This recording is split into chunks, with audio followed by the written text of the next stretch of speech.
नमस्ते। अद्यतनपञ्चाङ्गम्। विश्वावसु संवत्सरः, दक्षिणायनं, शरदृतुः, तुलामासः, कृष्णपक्षः, चतुर्दशी तिथिः, उत्तरफल्गुणी नक्षत्रं, भानुवासरः। सूक्तिः। यत्र नार्यस्तु पूज्यन्ते रमन्ते तत्र देवताः। Gods reside where women are respected. अद्यतन कथा। दीपावलिः। सर्वेषां दीपावलिदिन शुभाशयाः। दीपस्य आवलिः दीपावलिः। गङ्गास्नानम् अभवत् वा? किमर्थं गङ्गास्नानं दीपावलिदिने वयं कुर्मः? कथां पश्यामः। पुरा नरकासुरः नाम्ना कश्चन असुरः आसीत्। नरकासुरः भूदेव्याः पुत्रः। सः सर्वान् जनान् पीडयति स्म। नरकासुरः देवान् मारयितुम् इष्टवान्। तस्मात् नरकासुरः ब्रह्मदेवस्य कृते तपस्यां कृतवान्। तदा ब्रह्मदेवः साक्षात् प्रत्यक्षीभूय भवतः इष्टं वरं पृच्छतु इति उक्तवान्। तदा नरकासुरः उक्तवान्, अहम् अमरत्वम् इच्छामि। यः जन्मः प्राप्नोति सः मरणमपि निश्चयेन प्राप्नोति एव। अहम् एतत् वरं प्रदातुं न शक्नोमि, अन्यत् वरं पृच्छतु इति ब्रह्मदेवः उक्तवान्।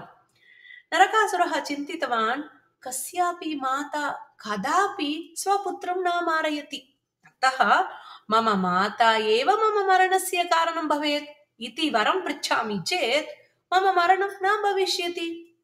तथा चिन्तयन् सः असुरः तथैव वरं ब्रह्मदेवं पृष्टवान्।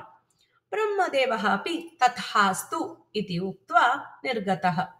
तस्य मरणं यदा कदापि न भविष्यति इति निश्शब्दः सः असुरः इन्द्रलोकं गत्वा सर्वान् देवान् मारयितुम् आरब्धवान्। चिन्ताक्रान्ताः देवाः भगवन्तः विष्णोः समीपं गतवन्तः, प्रार्थितवन्तः च, हे देव, अस्मान् रक्षतु। भगवान् विष्णुः उक्तवान्, कृष्णः मम अवतारः, तस्य सहायं पृच्छन्तु। देवाः कृष्णं प्रार्थितवन्तः। कृष्णः देवानां रक्षणार्थं नरकासुरेण सह युद्धार्थं प्रस्थितः। कृष्णस्य पत्नी सत्यभामा अपि पत्युः सह युद्धक्षेत्रं गतवती। युद्धम् आरम्भः जातः।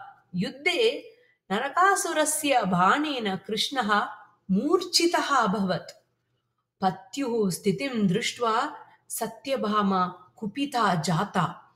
कृष्णस्य धनुं स्वस्य हस्ते स्वीकृत्य नरकासुरं मारितवती। सत्यभामा भूदेव्याः अवतारस्वरूपा आसीत्। अतः नरकासुरस्य वरं पूरितम्। किञ्चित् कालानन्तरं कृष्णः उत्थाय सत्यभामाम् उक्तवान्, एषः असुरः भवत्याः पुत्रः। तज्ज्ञात्वा सत्यभामा रुदितवती। कृष्णः तस्याः वेदनाम् अवगम्य, एतद् दिनं नरकचतुर्दशी इति सर्वे आचरिष्यन्ति इति सात्वनां कृतवान्। अग्रिमदिने कृष्णः सत्यभामा च स्वदेशं प्राप्तवन्तः। तस्मिन् दिने सर्वे जनाः गङ्गास्नानं कृत्वा दीपान् प्रज्वाल्य दीपावलीशुभदिनम् आचरितवन्तः। अद्यपर्यन्तं कुर्वन्तः सन्ति। कथा अवगता वा? प्रश्नाः। नरकासुरः कस्याः पुत्रः? नरकासुरः कस्याः पुत्रः? नरकासुरः किम् इष्टवान्? नरकासुरः किम् इष्टवान्? नरकासुरः कस्य कृते तपस्यां कृतवान्?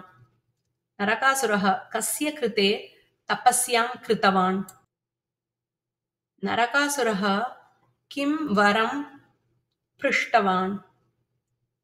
नरकासुरः किं वरं पृष्टवान्। नरकासुरः किमर्थं मम माता एव मम मरणस्य कारणं भवेत् इति उक्तवान्।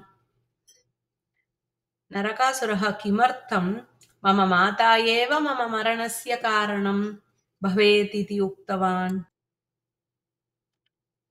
कृष्णस्य सह युद्धक्षेत्रं का गतवती? कृष्णस्य सह युद्धक्षेत्रं का गतवती? किमर्थं सत्यभामा कुपिता? किमर्थं सत्यभामा कुपिता? कुपिता सत्यभामा किं कृतवती? कुपिता सत्यभामा किं कृतवती? अन्ते कृष्णः सत्यभामायाः वेदनाम् अवगम्य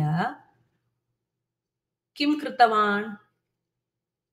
अन्ते कृष्णः सत्यभामायाः वेदनाम् अवगम्य किं कृतवान्? धन्यवादः।